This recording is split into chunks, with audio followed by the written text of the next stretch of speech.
রাসূল করিম সাল্লাল্লাহু আলাইহি ওয়াসাল্লাম ইরশাদ করেন, আমার কোনো উম্মত যখন আমার অন্য কোনো অসুস্থ উম্মতকে সেবা শুশ্রূষা করার জন্য,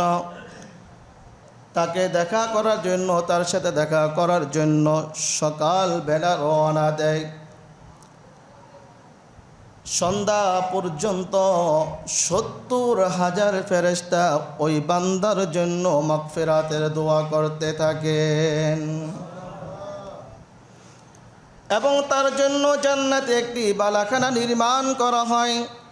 রাসূল আরও বলেন, আমার কোনো উম্মত যখন সন্ধ্যাবেলায় আমার অন্য কোনো অসুস্থ উম্মতের সাথে দেখা করতে যায়, সেবা শুশ্রূষা করতে যায়, আল্লাহ পাক রব্বুল আলামিনের ৭০,০০০ ফেরেশতা তার জন্য সকাল পর্যন্ত মাগফিরাতের দোয়া করেন এবং তার জন্য জান্নাতে একটি ঘর নির্মাণ করা হয়।